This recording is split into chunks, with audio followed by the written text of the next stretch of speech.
শেষ বক্তা তৃণমূলের পক্ষে দেবাংশু। বলার অনেক কিছু আছে, কিন্তু সময় যথেষ্ট কম, একটু তাড়াতাড়ি বলে শেষ করি, যদিও কেউই সময়ের বাঁধন মানেনি।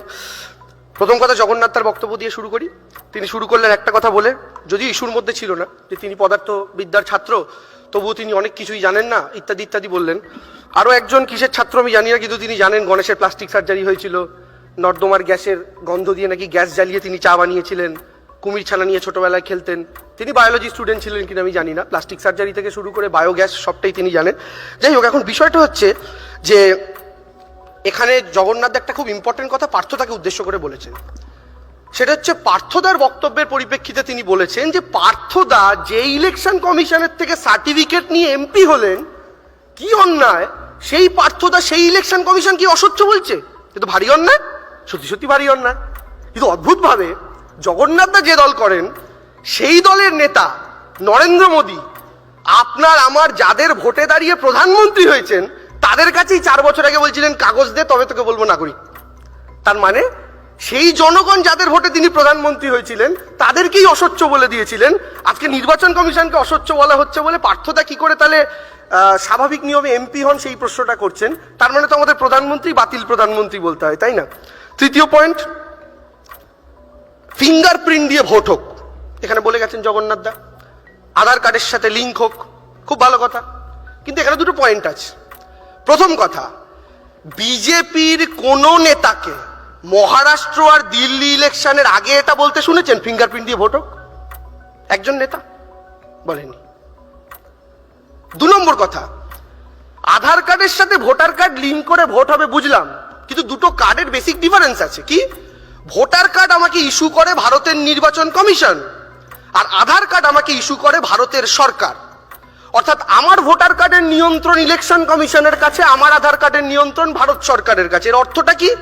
আপনার ফিঙ্গারপ্রিন্ট দিয়ে যখন ভোট দিতে হবে, আপনি বেশ দেখলেন, আপনি ভোট দিতে যাবেন সকালবেলা, ব্রেকফাস্ট করে চা খেয়ে ভোট দিতে যাচ্ছেন, কিন্তু ভোটে যখনই আপনি ফিঙ্গারপ্রিন্ট মারছেন, আপনি দেখছেন আপনার ভোটটা ভ্যালিড নয়, আপনি ভোটে দিতে পারলেন না। এবার কি করে, কেন ভ্যালিড হবে না? কারণ ওই আপনি যে ভোটটা দিতে যাচ্ছেন, আপনার ফিঙ্গারপ্রিন্ট, সেটার কন্ট্রোল থাকবে কেন্দ্রীয় সরকারের হাতে। ফলে কোন বুথে কোন এলাকায় তৃণমূলের কত ভোট বা কোন রাজ্যে বিরোধীদের কত ভোট, সেটা নিয়ন্ত্রণ করে তার আধার কার্ড ইনঅ্যাক্টিভেট করার মাধ্যমে আপনার ভোটটাও বাতিল করে দেবে এই কেন্দ্রের সরকার। কারণ নিয়ন্ত্রণ তাদের হাতে থাকবে যদি আধারের সাথে লিঙ্ক হয়। এটা খুব সহজ একটা জায়গা, যেটা আমাকে আপনাকে বুঝতে হবে। প্লাস কিছু বিশেষ এলাকাতে কত শতাংশ লোককে বাদ দিয়ে দিলে তাদের জয়টা সুবিধা হবে, এসব অঙ্ক তো আছেই। এখন বিষয়টা হচ্ছে, এই সব কথার মাঝখানে একটা কথা উঠে আসছে যে রোহিঙ্গা ঢুকছে ইত্যাদি ইত্যাদি। আচ্ছা আমায় বলুন তো, রোহিঙ্গা যদি ঢোকে, আমরা তো বারবার একটা কথা বলি, রোহিঙ্গা তো বর্ডার দিয়ে ঢোকে। আপনার বাড়ির সামনে ধরুন একজন দরোয়ান আছেন, তারপর রোজ আপনার বাড়িতে চুরি হচ্ছে, আপনি প্রথম কাজটা কি করবেন? দরোয়ান বদল করবেন। তো আমাদের দেশের নিরাপত্তার দায়িত্বে বর্ডারে কারা আছে? Border security force. এই তাদের মাথায় কে রয়েছেন? অমিত শাহ। সেই বর্ডার সিকিউরিটি ফোর্সকে টপকে রোহিঙ্গা ঢুকছে, অনুপ্রবেশকারী ঢুকছে, আর অমিত শাহকে বলছেন শ্রেষ্ঠ স্বরাষ্ট্রমন্ত্রী আমাদের। এটা কি করে হতে পারে? তাহলে আগে স্বরাষ্ট্রমন্ত্রীকে সরান, আপনারা সেটাও করবেন না। তৃতীয় কথা কি, ভয়ের জায়গাটা কোথায়? এই যে ভোটার কার্ডে কারচুপি, এইগুলোর সঙ্গে জড়িয়ে আছে এনআরসি। আসামে যে এনআরসি হয়েছিল মাথায় রাখবেন, আর যারা হিন্দু হিন্দু ভাই ভাই পোস্টার লাগাচ্ছেন, তখন আসামের হিন্দুদের বেলার ভাই ভাই মনে ছিল না, কারণ 44 লক্ষ যে মানুষের নাম বাদ গেছিল এনআরসি থেকে, তার মধ্যে কিন্তু 30 লাখের কাছাকাছি হিন্দু বাঙালির নাম ছিল। তারা এখনো ডিটেনশন ক্যাম্পে ডিভোটার হয়ে বসে রয়েছেন, অ্যারেস্টেড, এখনো স্বাভাবিক জীবনযাপন করতে পারেন না। এই আপনার ভোটার কার্ডে ম্যালফাংশনিং এর মাধ্যমে ভবিষ্যতে যখন এনআরসি হবে আপনাকে কাগজ জমা দিতে বলবে, আর এই নরেন্দ্র মোদীর সরকার দেখবে, এমা তোমার আধার কার্ড তো, এই তোমার নাম্বারটা তো দেখছি রাজস্থানেরও একজনের আছে, রাজস্থানের কেউ তো নিশ্চয়ই আর বাংলাদেশ টপকে আসেনি, তুমিও একটা বাঙালি, তাহলে তুমি বাংলাদেশি ডিভোটার, যাও। কি করবেন তখন? এই সজলদাও যাবে জেলে। মোদীজি সজলদাকেও ছাড়বে না, কেন বলুন তো? সজলদা হিন্দু হতে পারে, তার আগে পরিচয় হচ্ছে বাঙালি, মাছ মাংস খায়, মোদীজি ছাড়বে না, কারণ মাছ মাংস খাওয়া সাহি হিন্দু নেই হ্যায়।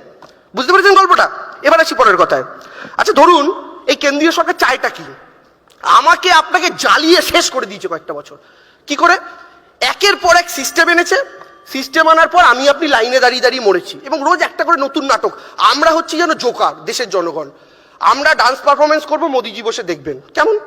হঠাৎ একদিন এলেন, मेरे प्यारे भाइयों बहनों, आज आधार कार्ड के साथ पैन कार्ड लिंक होगा, लाइन में खड़े हो जाओ। আপনারা দাঁড়িয়ে বললেন। আবার একদিন এলো, मेरे प्यारे भाइयों बहनों, आज 8 बजे से 500 और 1000 के नोट बंद, लाइन में खड़े हो जाओ बैंक के लिए। আর যাই বললেন, ঘুরলেন বেড়ালেন, আবার একদিন এলো, मेरे प्यारे भाइयों बहनों, अब आधार कार्ड के साथ गैस का कनेक्शन लिंक करना पड़ेगा, लाइन में खड़े हो जाओ। আপনি আবার দাঁড়িয়ে বললেন, এখন আবার একটা সিস্টেম নিচ্ছে, मेरे प्यारे भाइयों बहनों, ভোটার কার্ড के साथ आधार कार्ड लिंक होगा, फिर से लाइन में खड़े हो जाओ।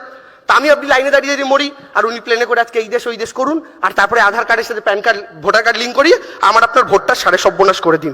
এই মুশকিলের জায়গাটা থেকে আমাকে আপনাকে বুঝতে হবে যে বর্তমানের এই কেন্দ্রীয় সরকার, তারাই যে দিল্লি মহারাষ্ট্রে ভোটটা করলো, এটাতে কেন এই প্রশ্নগুলো উঠলো? আমার আগের বক্তারা বলেছেন যে বক্তার এই ভোটারের সংখ্যায় যে তফাৎটা 4.5 বছর ভার্সেস 6 মাসে হচ্ছে, কিন্তু এখানের জায়গাটা হচ্ছে, আমি জাস্ট বলে শেষ করি, এখানে যে জায়গাটা হচ্ছে সেটা আপনাকে মাথায় রাখতে হবে যে এই মহারাষ্ট্রে 6 মাস আগে লোকসভায় কি ফলাফল হয়েছিল।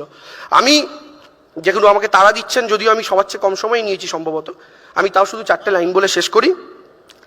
রাজধানীতে জেতার পরই বিরাট লম্ফঝম্প, দিদির খোঁচা খাওয়ার পরেই হঠাৎ ভূমিকম্প, আমার ভোটে ঢুকছে এসে ইউপি বিহার রাজস্থান, আসল কে আর নকলকে যে কে করিবে পরিত্রাণ, ভাবছে তারা ভূত ঢুকিয়ে জিতবো কেবল ভীষণ সুখ, প্রশ্ন ছিল পাইনি জবাব, কুলু পাটা মোদির মুখ, মালদা আজকে মহারাষ্ট্র, হাওড়া হরিয়ানা, বর্ধমানে ঢুকছে বিহার ভূত পেতনির ছানা, শেওড়া গাছে ঘুরে বেড়াই খুঁজতে থাকি মামদো ভূত, কারণ ভূতকেই জিজ্ঞাসা করতে হবে ভাই প্রবলেমটা কি, ও ছাড়া কেউ বলতে পারবে না। শেওড়া গাছে ঘুরে বেড়াই খুঁজতে থাকি মামদো ভূত, মাথা জুড়ে প্রশ্ন অনেক, কোথায় আছে আসল খুঁত, প্রশ্ন করি ভূতকে যখন বলছে শোনো সত্যি, প্রশ্ন করি ভূতকে যখন বলছে শোনো সত্যি, মাথার উপর বসে আছেন আসল ব্রহ্ম।